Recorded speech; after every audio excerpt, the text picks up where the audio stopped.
Welcome, everyone. Good evening. My name is Melissa Kane, and I'm the Vice President of BigTentUSA. And I'm truly honored to be hosting this evening's conversation between Senator Tammy Duckworth and Vet Voice Foundation CEO Janessa Goldbeck about the growing list of urgent threats that are facing our national security, our democratic institutions, and our veterans. If you're like me, I'm reeling, not only from the last week, but from the last 8 months of the consistent and not so subtle chipping away of our democratic institutions and intensifying of violent rhetoric. Our government and our country right now feel almost unrecognizable, and BigTentUSA remains steadfast in our commitment to defending our democratic values, our Constitution, and the rule of law. And we do this by empowering with facts, guidance, and calls to action, so that we can all become stronger and more effective advocates and resistors. Hello, welcome Senator Duckworth. Welcome Janessa Goldbeck. It's really an honor to have you both with us. Before we dive into these very urgent topics and the many questions that I have for you from our community, I wanted to thank both of you for your incredible service, your service to and sacrifices made for our country in your roles in the armed forces and also in the work that you're leading today. And I wanted to ask, because I really can't imagine what it would feel like, how does it feel to be a veteran in America today? So I'll start with you, Senator. Under threat, right? We have a president who's fired more veterans than any other president in living history, and probably ever. I mean, within the first couple of months, a Doge fired, 6,000 veterans from their federal jobs, and they have reaffirmed that they want to eventually fire 83,000 employees at the VA. So I feel that my benefits at my VA is also under attack, and then just the ache in my heart for what's happening at the Department of Defense. They're politicizing the leadership, they're purging experts, they're eroding the professionalism, all the things that uphold the greatest military on the face of the earth. They're hollowing it out. And so really sad and under attack. And as you're saying this, I'm remembering that at this point, no women, I believe, hold 4-star general or admiral positions in active military forces because of recent firings, which is, it says a lot. Yeah. Terrible. Janessa, welcome. I don't know if you have any thoughts you'd like to share on that. Yeah, I served as a Marine Corps officer. I came in I signed my contract under Don't Ask, Don't Tell. It was formally repealed while I was at boot camp, officer candidate school in Quantico. So I was actually able to serve in the first wave of officers who could serve openly. I was part of the first class of women who challenged the combat exclusion policy, which prevented us from having certain jobs in the military. And during the time of my service, saw that policy repealed so that all people who are qualified to do jobs could compete for them and serve in them honorably. And so to see long settled debates where we know women have served honorably in positions, we know that LGBTQ and trans people have served honorably, and that to see those issues relitigated, to see people being treated with such disdain and their careers ended because they're people of color or they're women or they're trans. I feel a deep sense of sorrow for everyone serving right now that is having to live through this moment, and also a sense of sorrow for the military who are being deployed into the streets, National Guardsmen and women who raise their right hand to serve and protect their communities, to defend the Constitution and respond to wildfires and things like that, and are now being asked to police their own neighborhoods. This is not what the military is for. This is not what the military is about. And I really feel that this administration is doing generational harm, obviously to our democracy, but to the professionalism and morale of our fighting forces. Yeah, I think, we can see it outside of the military, but really understanding how it affects, all of our service members, not only, active, but veterans. Senator Duckworth, can you speak a little bit more to your thoughts on the deployment of the National Guard in our cities? I mean, obviously we know about your reaction to potential, ICE actions in Illinois and National Guard. So would love to hear a little more about your thoughts. Well, first and foremost, it's illegal and unconstitutional what Donald Trump is doing. He's repeatedly misused our nation's military for his own partisan benefit. And I mean, whether that's throwing a multi-million-dollar birthday parade for himself or sending in members of the National Guard or Marines to basically police fellow Americans, it undermines readiness and our national security.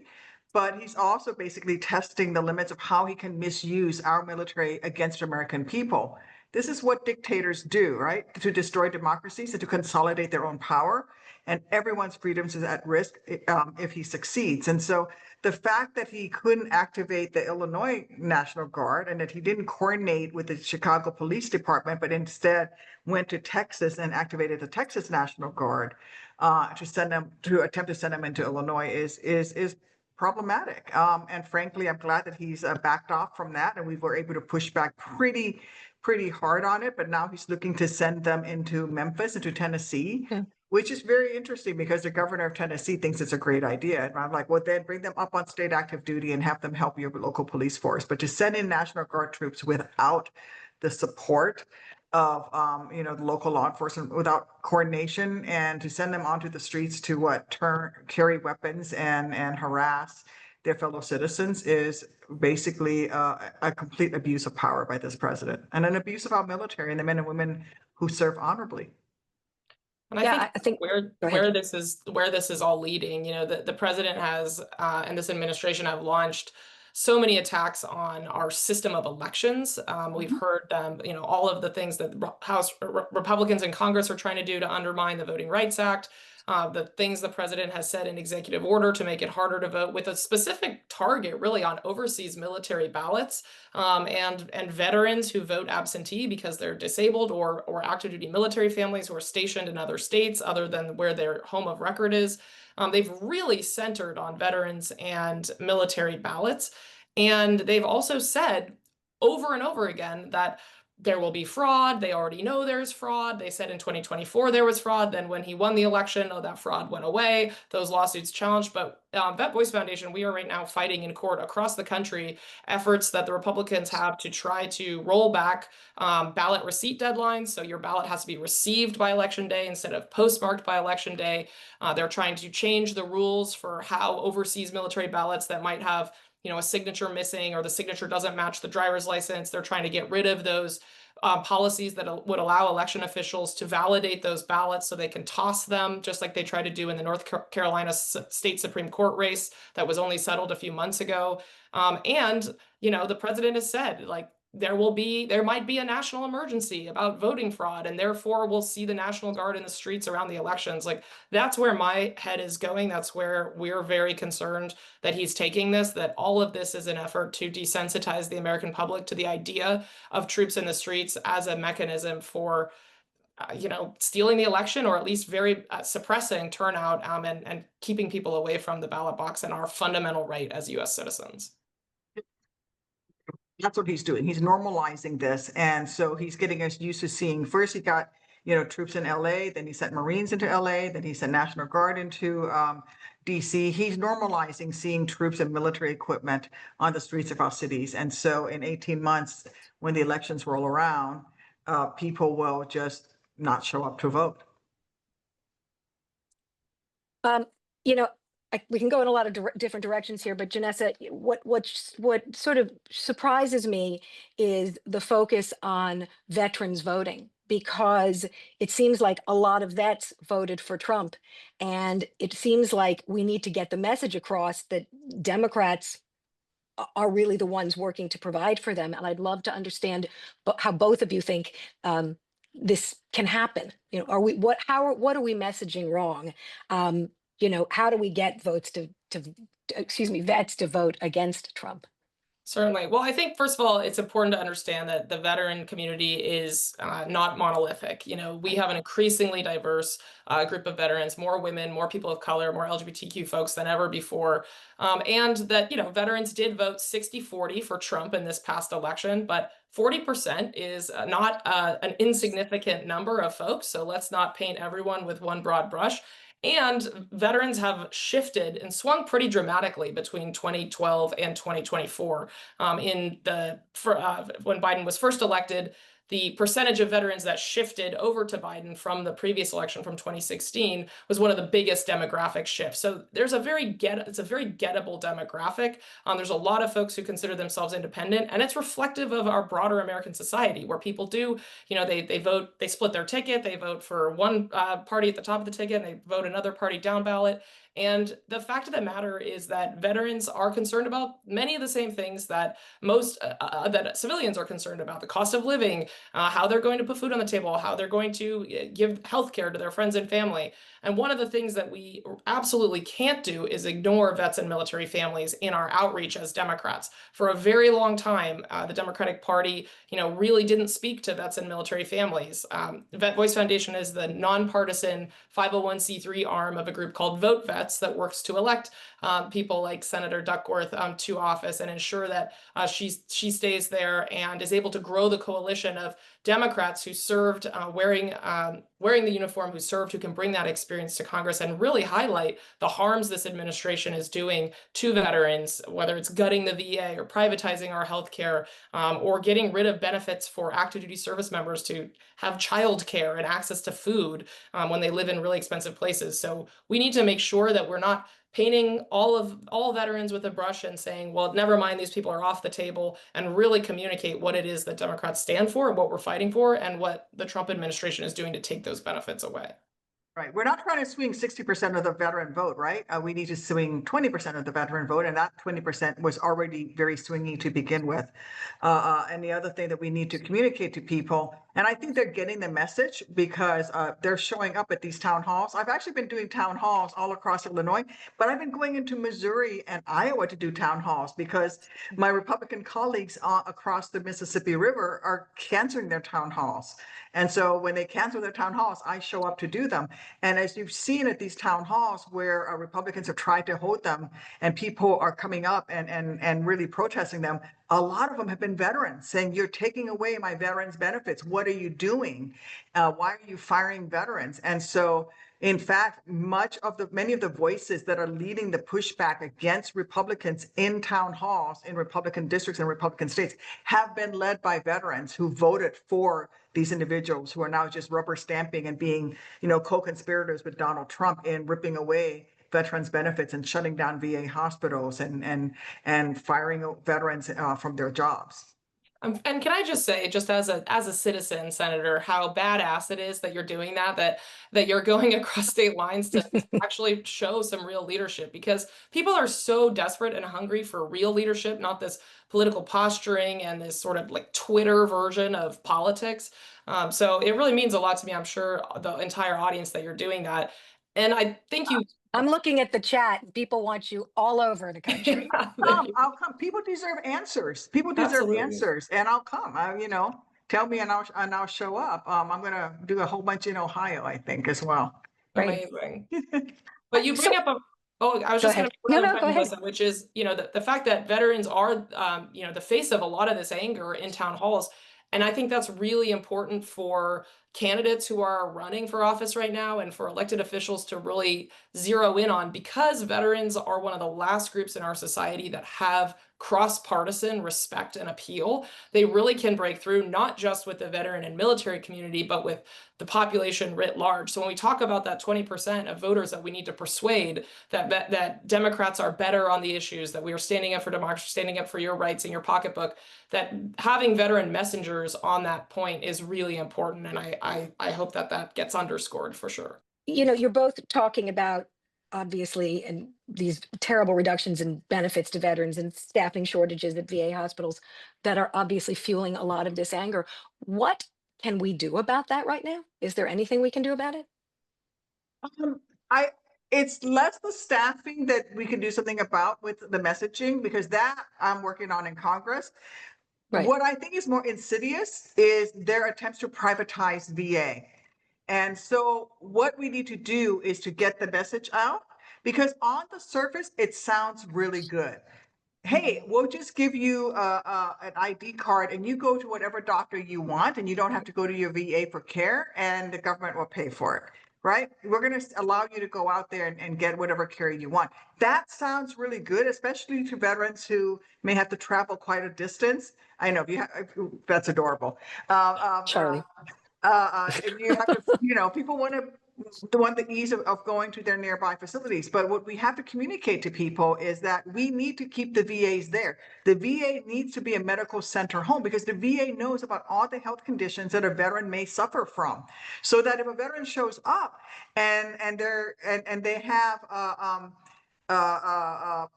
well, a veteran in their 70s shows up and has prostate cancer, for example.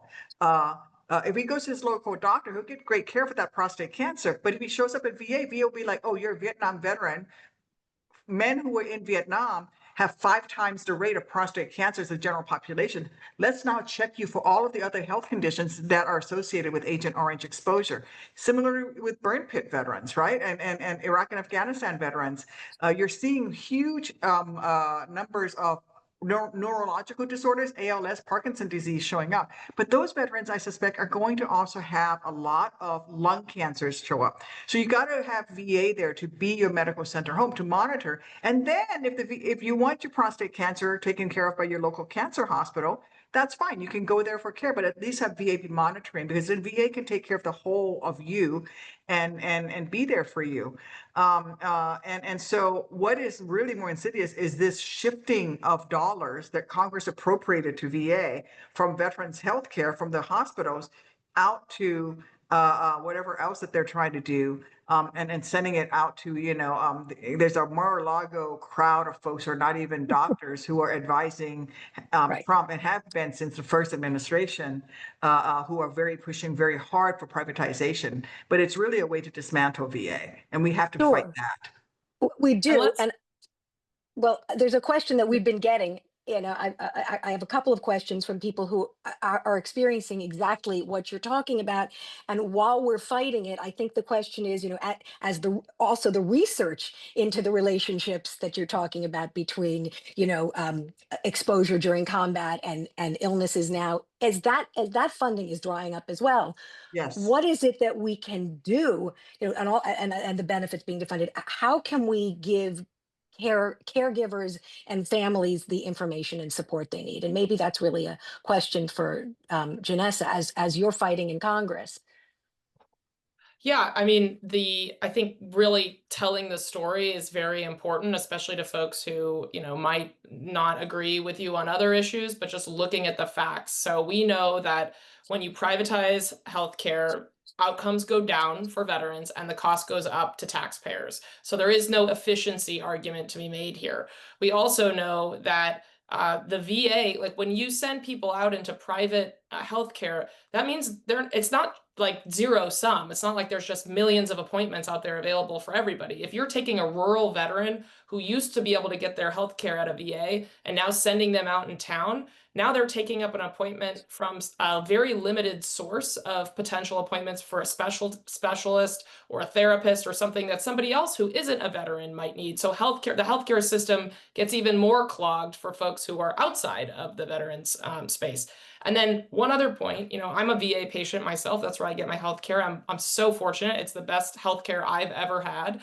And at least it has been. And when I go into the VA now for my healthcare, I always wear my hat, what says, Vote Vets or Vet Voice Foundation. And the doctors and nurses know what that is. They know that there are advocates out there who are pushing and really making this case. And I've had the experience of doctors and nurses pull me aside with tears, literally tears in their eyes, scared about their jobs. They want information. What are we doing in DC? What are members of Congress doing in DC to push back? These are people, many of them who are themselves veterans, who have taken on second service to serve their, fellow brothers and sisters in arms, who are coming in to get their health care, who are waking up at night in a panic about whether or not they're going to have a job, whether or not the type of healthcare they practice will be eliminated because it's considered woke to treat women veterans as women veterans. It's just like multiple layers of harm that this administration is doing to veterans and people who care for them. Yeah. I'd love to switch direction for a minute. A question that we've been getting over and over is, and I'd really love to understand, how do we remind our active duty military of the oath that they took allegiance to the Constitution, versus an allegiance to this president? Someone just asked, how do members of the military reconcile that oath when the commander in chief is asking them to do illegal acts? Well, I gotta say that I think that the vast majority of our nation's military adhere to the oath and uphold the professionalism of the military, and that is part of what is taught throughout your military career, from the day you show up at boot camp all the way through to you go to advanced education as you move forward in your careers. Part of that is my job in holding the Secretary of Defense accountable and making sure that I pushed back as much as I can on the illegal moves. But that a lot of it is also lawsuits and pushing back as well. I will tell you, though, that our military leaders are doing the best that they can to uphold those standards. And I to this day have not had difficulty speaking with the uniformed leaders of the DoD in terms of questioning whether or not they are going to uphold their oath of office. It's more the appointed leaders and the wannabe appointed leaders who can't answer basic questions that I ask in a confirmation process, like, will you reject any illegal or unconstitutional orders? And they can't answer that. But I will tell you that not a single uniform officer has had difficulty answering that question when I've asked them. So I have real trust in our nation's military. Now, the stuff that you see where, you saw Donald Trump having rallies on military bases, and you've got folks who are cheering him on. I mean, those were young And his parade. Well, I don't think they willingly wanted to be in that parade, right? That was exploiting them. But the rally, those guys shouting, and I mean that was a political effort on their part, and there's a lot of young dumb folks behind them, and that's one of those things where the military, the NCO Corps and the Officer Corps needs to come back in and say that wasn't appropriate. You can't do that. But we also have to pursue with the lawsuits as well. Yeah, I get this question all the time about, when is the military going to stand up to Trump? And I think it's really important to underscore that there are a lot of lawful but awful orders that the president has the authority to execute. And right now, there are tons of lawsuits all over the country, in DC and California, the Ninth Circuit, challenging the rationale for deploying the National Guard to California. That Voice Foundation is involved in a lot of those lawsuits, providing expert witness testimony, retired generals, writing amicus briefs, etc. But, while the courts sort those out, the president does have wide authority, based on in the executive branch to deploy the military domestically.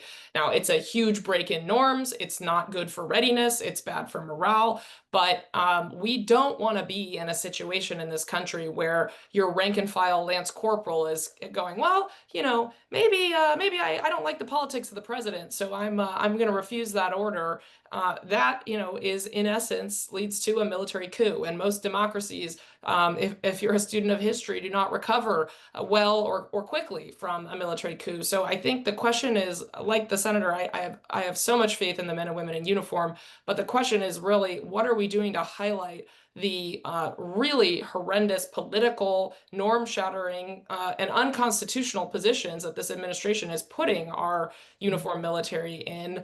And how will we peacefully protest and show that we disagree with this without inviting more pretext for militarization, which is what the president wants. He wants to deploy the Guard into Chicago for there to be a violent protest, so that he has more reason to send more military troops in and to grab more power using his executive authority. And so I think that's really important for all of us who are in the streets on the weekends, participating in No Kings protests and others, to really ensure that we understand the Guard is not there on their own volition. They have been sent there by a president who doesn't care at all about peace and order or stopping crime, but wants to invite more violence and to really put our folks in uniform in harm's way.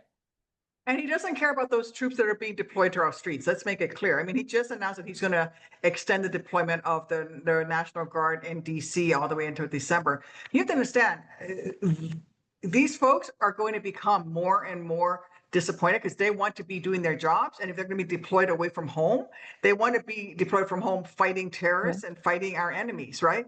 And so you're going to see within the rank people talk about, this is not the right use for us. I should be, I should be training, if you're a Marine, you're for an amphibious assault, and so people are going to start to see that themselves within the military, even the young folks who are, those lance corporals, those speedy fours in the Army.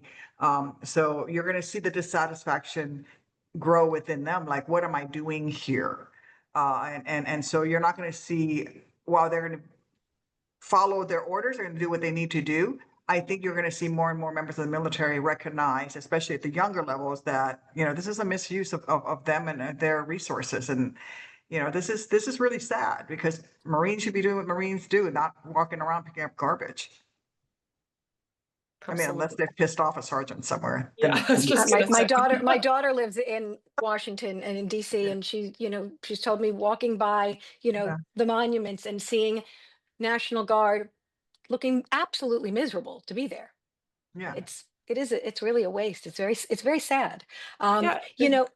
Go ahead. And to be honest, like many of them, their actual jobs at home when they're not in uniform as National Guardsmen they're police officers, they're firefighters, they're nurses, they're teachers. So we're taking these people, not only is this an enormous expense to taxpayers to have them there, to put them up, to feed them, to give them their daily stipend, but we're also taking them out of their communities. We're taking resources out of their communities that are actually public safety resources and things that make communities stronger, let alone the toll on their families and their kids and all of that. For what? For a political stunt so the president can feel like an authoritarian. Yeah, and by the way, it's $1 million a day for each one of these deployments on average. Crazy. Great question coming in. Do you know if the military's seen a decrease in members not renewing their contracts or fewer wanting to join in the past several months? Any way to gauge I think that? it's probably too soon to see that right now. Okay. I think, yeah.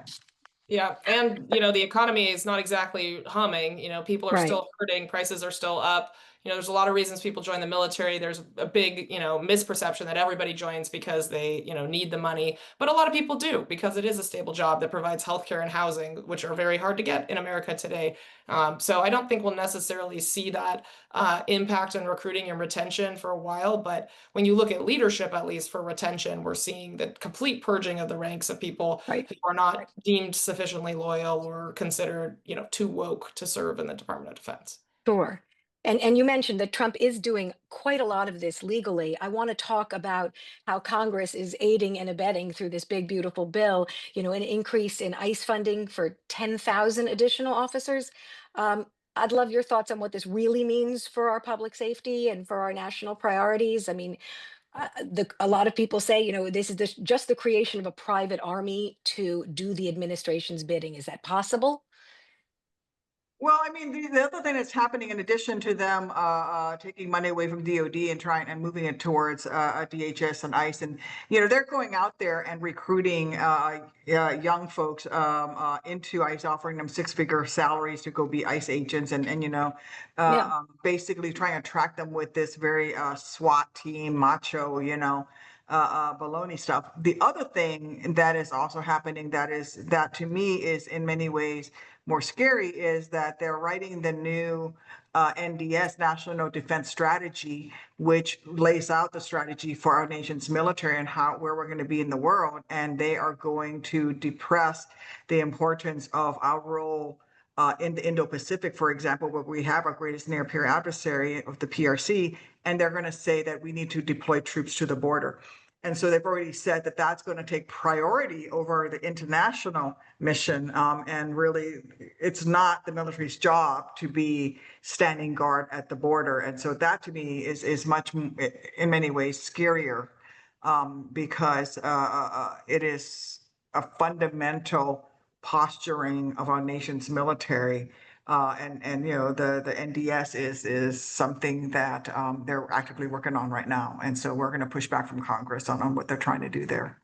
And that's such an important point, Senator, because, I think folks who maybe aren't familiar with the Guard as well might not understand that the Guard is, for the last 20 years, as the U.S. has been at war in the Middle East and supporting missions all across the globe, the Guard is rotating in as part of our operational force posture overseas. You know, there are many people in the Guard who've served multiple tours in combat or on overseas deployments. And it's not like we have this unlimited supply of National Guard that we could just keep adding to or taking from. We're actually, you know, not only are they trying to reorient our number one threats from our near peer adversaries, but to the border, but they're also taking away operational troops that we have to actually go and fight our enemies and defend our homeland. So I just imagine a Democratic president doing that, the outrage that we would have heard from the right. Like, now, what are Republicans in Congress doing? They're just going along with it. Like, this makes a lot of sense when no Republican or Democratic administration, intelligence agency, or any assessment has ever said, like, that is the number one threat to America is our border. Like, it is complete lunacy. Right. And even if it were, that's not the military's job, right? Right. That's why President Bush created the Department of Homeland Security. That's why they're there. And so, you know, if they truly care about law enforcement and all that, then they would, you know, they would return the almost $1 billion that they diverted from law enforcement grants, and put that money back into law enforcement grants, crime prevention, violence prevention, child protective services, police officer training, all of that money that Congress actually appropriated to help with law enforcement. Heck, we had a bipartisan deal that was negotiated with a very conservative Republican at the end of last year that included doubling the number of Border Patrol agents that Democrats were ready to vote for. And Donald Trump at the very last minute said, don't do it, because Elon Musk said, don't do it. And here we are.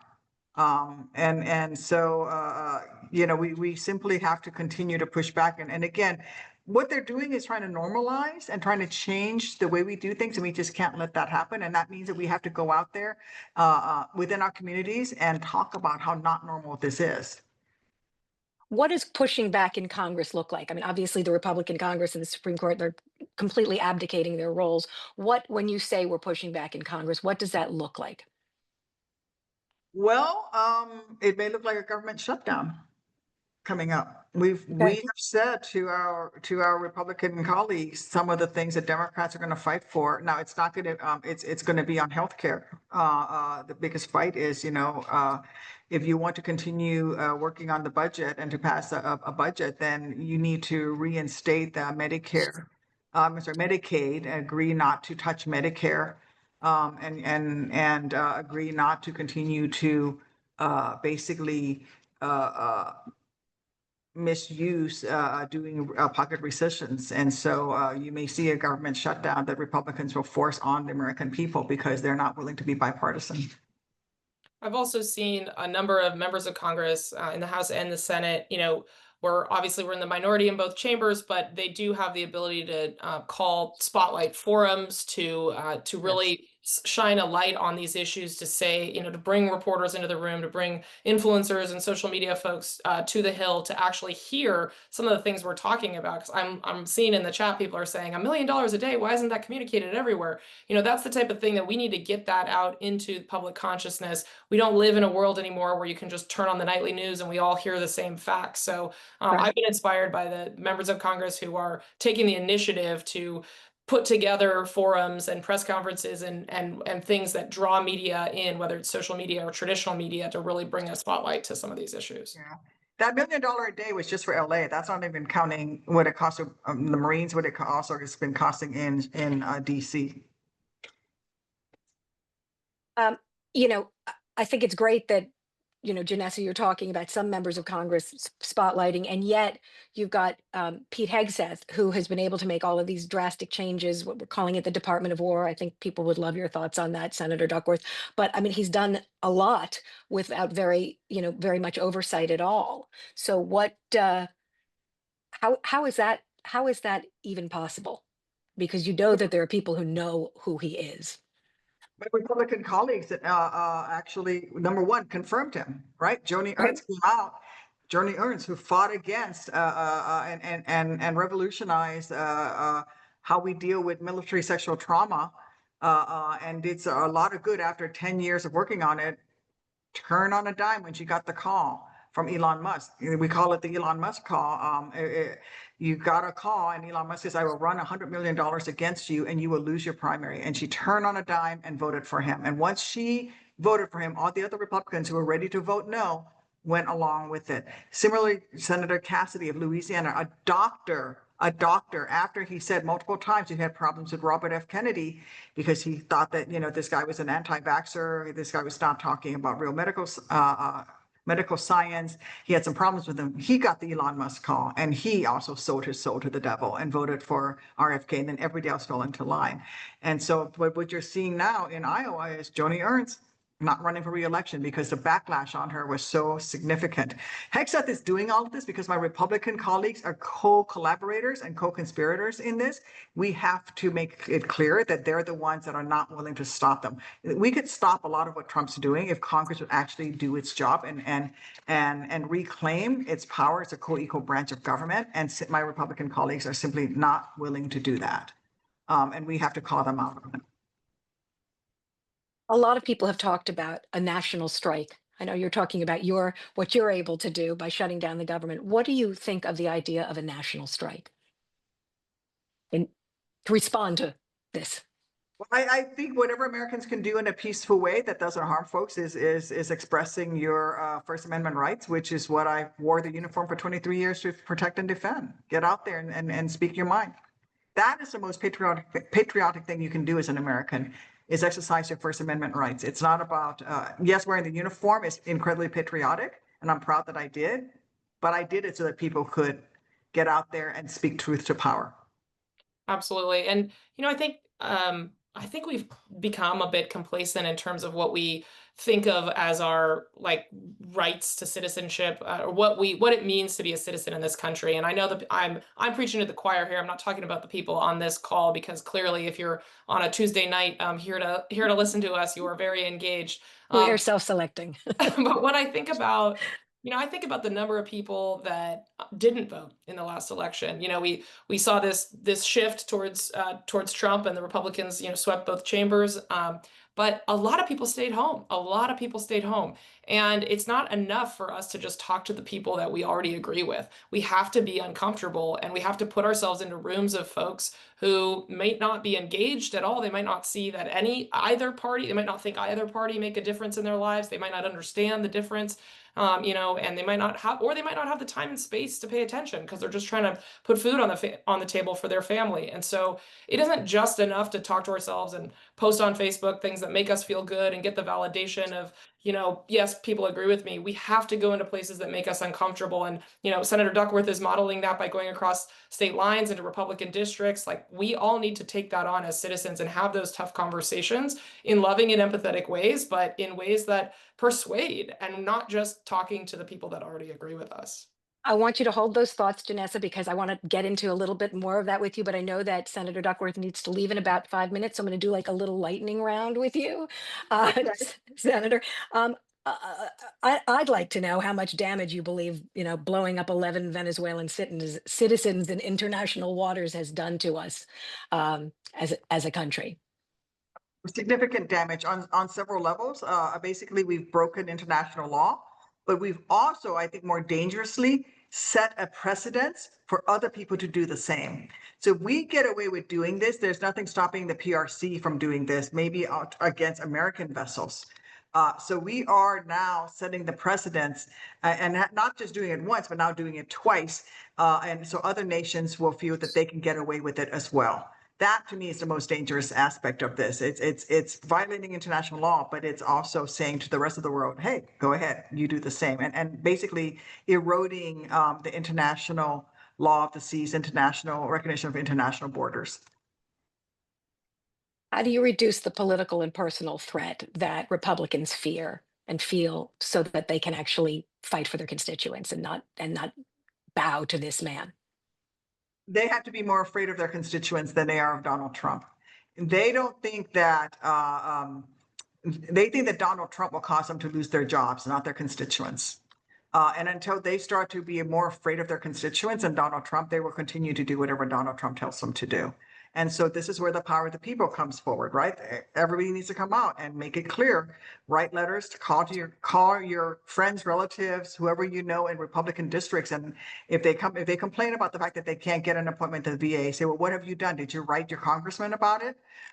We have to put the pressure on so that they will actually be answerable to their constituents. Because right now they assume that their constituents will vote for them. So as long as they think that their constituents will vote for them, they're gonna be more afraid of Donald Trump.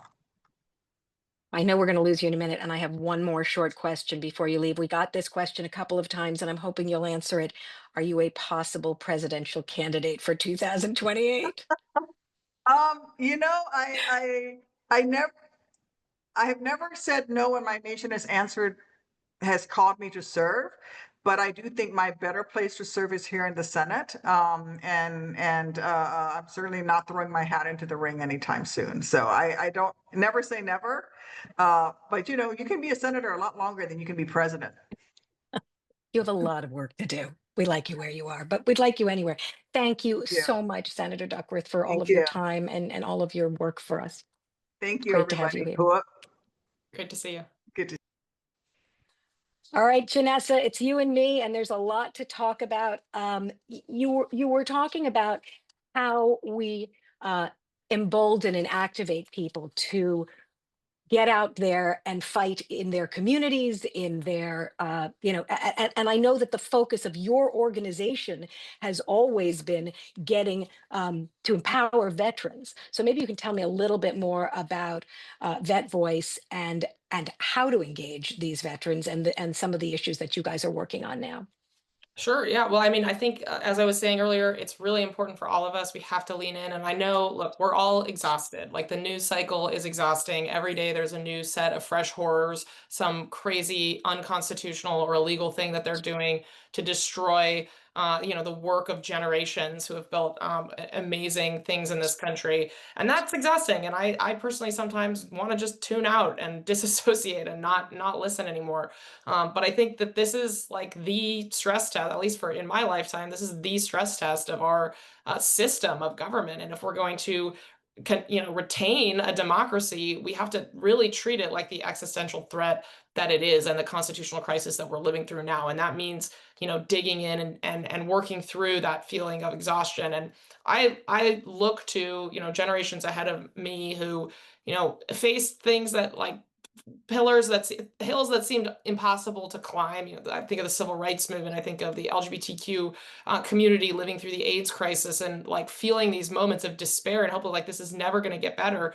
And knowing that people have put in the work and put in a lot of work to do that. So, I think it's registering voters. I talked about that huge number of people who stayed home, who didn't vote. Almost a third of eligible Americans didn't vote in the last election.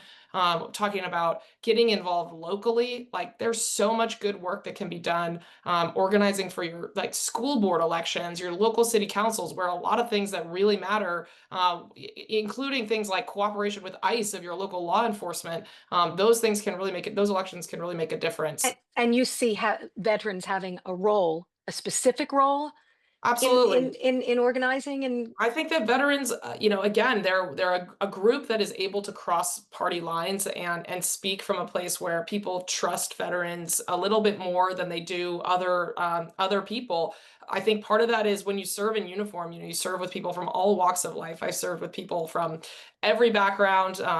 Some people weren't even U.S. citizens who were serving. They were earning their citizenship through their service. All kinds of political backgrounds, all kinds of stories, but you have a common cause, you have a common mission, and so you kind of put those things aside, and that is what our society ideally should look like. We all have our different ideologies and backgrounds and religions and beliefs, but at the end of the day, the experiment is the social contract, and I think we've just gotten so polarized and so far away. So I think veterans have a real responsibility to articulate that, and it means that they're very effective candidates also in more in purple places that are swing districts because people see them, I think, with a little bit more respect.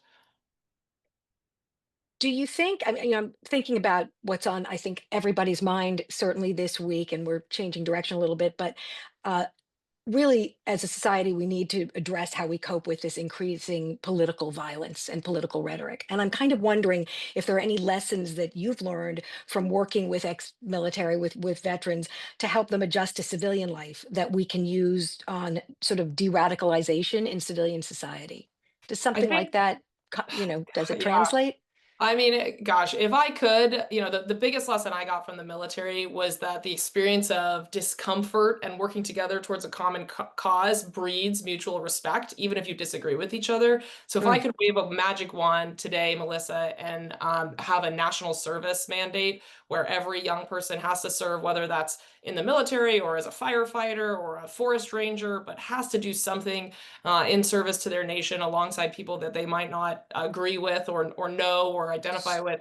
Man, I think that would really do a lot. But in the absence of a magic wand, I think we all have to commit to again, moving ourselves into uncomfortable places, and engaging in dialogue, not digging our heels in, not practicing illiberal speech. And what I mean by that is, like, the whole point of the First Amendment is people can say things that I disagree with and not lose their life to political violence. Like, that is what a free society looks like.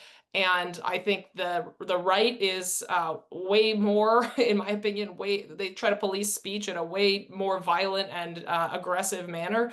But we all need to commit to this concept of liberalism, that we are allowed to speak our minds if we're not perpetuating violence, even if people disagree with us, and that it's okay to disagree, as long as we are still committed to the social contract of our democracy and our Bill of Rights. And that, I think, needs a lot of work and a lot of focus.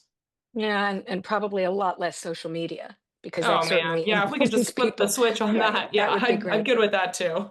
Yeah, I know you and I were talking before the start of the webinar about some of the work you are doing on dealing with uh, gun violence and veterans. I don't have the numbers at the tip of my fingertips right now, but the rate of veteran suicide is so much higher, and suicide by gun in the veteran community than in the general population.